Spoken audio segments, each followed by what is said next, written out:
मैं प्रांशी राठौर और आप देख रहे हैं नेक्स्ट 9 न्यूज। महाराष्ट्र के सियासी संकट से आज तभी बखूबी वाकिफ है। जैसा कि आप जानते ही हैं कि महाराष्ट्र में बीते साल 2022 में क्या नजारा देखने को मिला था।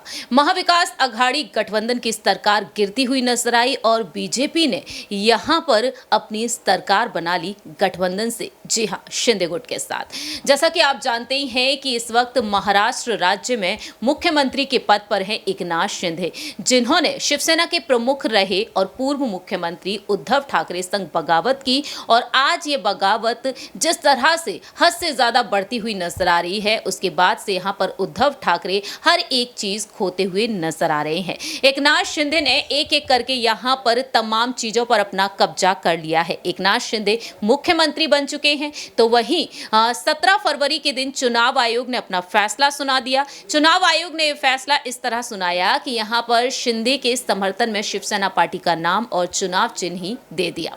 ऐसे में देखा जाए तो यहाँ पर अब ये तमाम बातें सामने आ रही हैं कि चुनाव आयोग के यहाँ पर समर्थन से, चुनाव आयोग के फैसले के बाद एकनाथ शिंदे को यहाँ पर पार्टी का नाम मिल चुका है और सिंबल भी मिल चुका है। और इसके बाद राष्ट्रीय कार्यकारिणी की जो बैठक हुई उसमें ये अनाउंसमेंट कर दी गई कि एकनाथ शिंदे ही अब शिवसेना के नए अध्यक्ष हैं।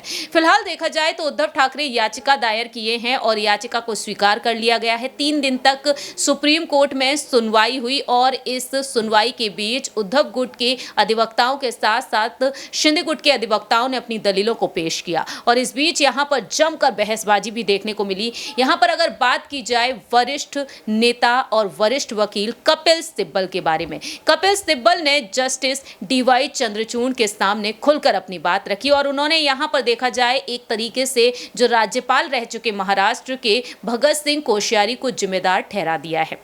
उनका यहाँ पर क्या कुछ कहना रहा, ये आपको जानकारी देंगे हमारी एक खास रिपोर्ट के जरिए कि आखिरकार कपिल सिब्बल ने जस्टिस के सामने यहाँ पर क्या दलीलें रखी और राज्यपाल को किस तरह से जिम्मेदार ठहरा दिया। कपिल सिब्बल का कहना रहा कि राज्यपाल को यहाँ पर 2 दिन का वक्त नहीं देना चाहिए था 39 विधायकों की बगावत को लेकर, बल्कि यहाँ पर 12 जुलाई तक का वक्त दिया जाना चाहिए था। वहीं जस्टिस डीवाई चंद्रचूड़ ने भी यहाँ पर कई प्रश्न पूछे एकनाथ शिंदे के गुट को लेकर भी। फिलहाल देखा जाए दोनों ही गुटों से जवाब मांगे जा रहे हैं और कपिल सिब्बल ने यहां पर और क्या कुछ कहा है, जरा देखिए और समझिए इस रिपोर्ट के जरिए।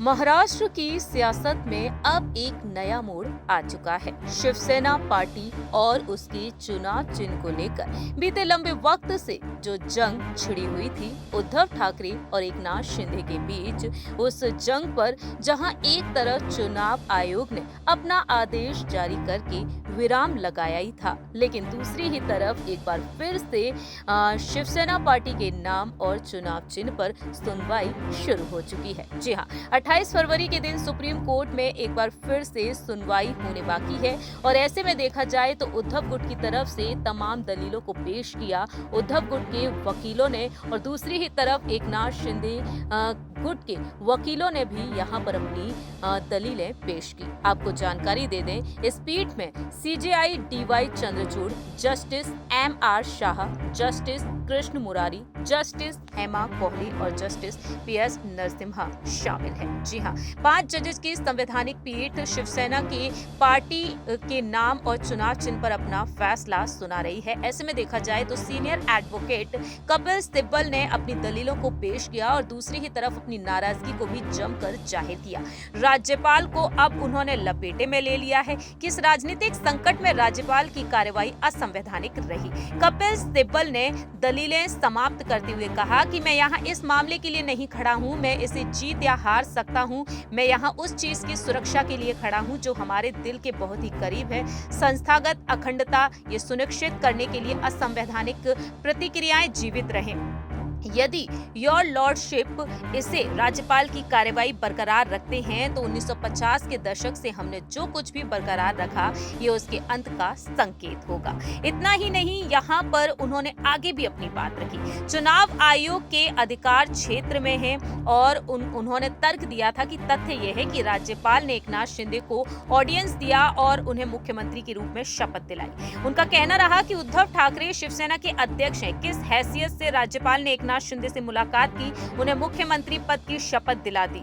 राज्यपाल अपने द्वारा विभाजन को मान्यता दिए, जो 10वीं अनुसूची के तहत वैध आधार नहीं है। यह है ऐसा चरण नहीं है जब सरकार चुनी जा रही थी, ये ऐसा चरण है जब चुनी हुई सरकार चल रही थी।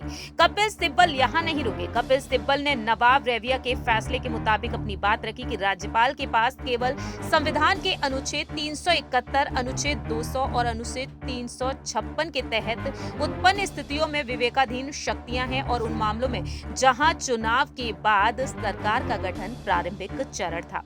इतना ही नहीं, उनका कहना रहा कि अविश्वास प्रस्ताव आता या सरकार गिरती तो राज्यपाल के पास विवेकाधिकार था। एक राज्यपाल अपने कार्य से सरकार को नहीं गिरा सकता।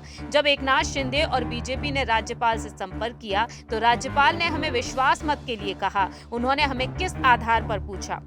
उन्होंने स्पष्ट रूप से 39 विधायकों को पहचान लिया, अन्यथा उन्होंने हमसे विश्वास मत के लिए नहीं कहा। अतः यहाँ पर इतने स्पष्ट हैं कि वे कर सकते हैं, ये अभी तक एक व्याख्या का विषय नहीं है। दूसरी ही तरफ सीजेआई डीवाई चंद्रचूड़ ने एडवोकेट कपिल सिब्बल से यहाँ पर प्रश्न भी पूछा। उनका कहना रहा कि राज्य के राज्यपाल विश्वास प्रस्ताव की मांग कर सकते हैं। यदि विधायकों का एक गुट अयोग्य हो गया तो सदन में अपनी सीटें खो दी हैं। इतना ही नहीं, जस्टिस सीजेआई चंद्रचूड़ ने पूछा कि एक बार जो कोई व्यक्ति अयोग्य हो जाता है तो अनुच्छेद 193(3) के तहत परिणाम ये होता है कि उसकी सीट खाली हो जाती है। इसलिए मान लीजिए कि विधायकों का एक गुट अयोग्यता का शिकार हो जाता है, अयोग्यता की सीमा तक सदन की शक्ति गिर जाती है, इस मामले में बहुमत की आवश्यकता होती है, तो क्या ऐसे मामले राज्यपाल का ये कहना न्यायोचित होगा कि मुझे अब भी विश्वास मत चाहिए?